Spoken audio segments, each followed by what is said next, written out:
धर्मवान और धर्मात्मा, लेकिन वह अल्पायु है। 1 वर्ष पश्चात उसकी मृत्यु हो जाएगी। नारद जी की बात सुनकर राजा अशुपति उदास हो गए। उन्होंने अपनी पुत्री को समझाया कि ऐसे अल्पायु के व्यक्ति से विवाह करना उचित नहीं है, इसलिए तुम कोई और चुन लो। इस पर सावित्री बोली, आर्य कन्याएं अपने पति का वरण एक ही बार करती हैं, अतः अब चाहे जो भी हो मैं सत्यवान को ही वर रूप में स्वीकार करूंगी। सावित्री के निश्चय को सुनकर नारद जी ने अशुपति को समझाया कि तुमको सावित्री का विवाह सत्यवान से ही कर देना चाहिए। इतना कहकर नारद जी अपने स्थान को चले गए।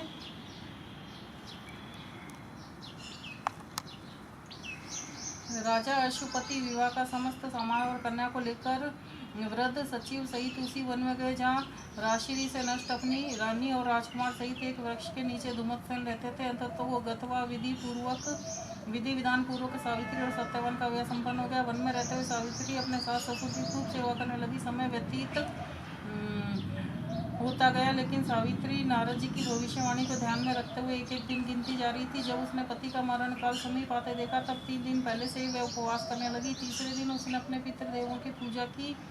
वही दिन नारद जी का बतलाया हुआ था। उस दिन जब सत्यवान कुल्हाड़ी लेकर लकड़ी काटने के लिए वन जाने को तैयार हुआ, तब सावित्री भी अपने सास ससुर की आज्ञा लेकर उसके साथ वन को चली गई। वन में पहुंचकर सत्यवान लकड़ी काटने के लिए जैसी वृक्ष पे चढ़ा तो उसके मस्तिष्क में असहनीय पीड़ा होने लगी। वह वृक्ष से नीचे उतरकर सावित्री की गोद में लेट गया। थोड़ी देर बाद सावित्री ने देखा कि अनेक दूतों के साथ हाथ में पाश लिए यमराज खड़े हैं। प्रथम तो यमराज ने सावित्री को ईश्वरीय नियम सुनाया। उसके बाद सत्यवान के अंगुष्ठ प्रमाण जीवन को लेकर दक्षिण दिशा की ओर चल दिए। सावित्री भी यमराज के पीछे चली। जब बहुत दूर तक सावित्री यमराज के पीछे चलती रही, तब यमराज ने कहा कि हे पति परायण, जहाँ तक मनुष्य का साथ दे सकता है वहाँ तक तुमने अपने पति का साथ दिया। अब तुम वापस घर को लौट जाओ।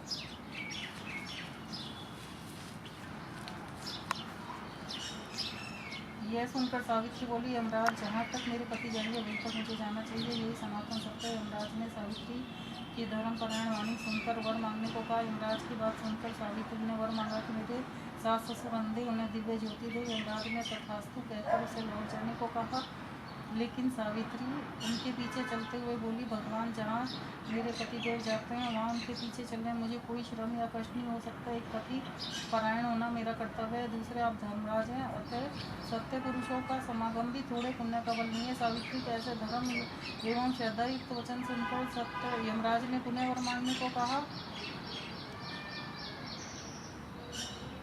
सावित्री ने वर मांगा कि मेरे ससुर धूमतसेन का खोया हुआ राज्य उन्हें वापस मिल जाए। यमराज ने तथास्तु कहकर उसे लौट जाने को कहा, परंतु सावित्री अडिग रही। सावित्री की पति भक्ति और निष्ठा देखकर यमराज द्रवीभूत हो गए। उन्होंने सावित्री से एक और वर मांगने के लिए कहा।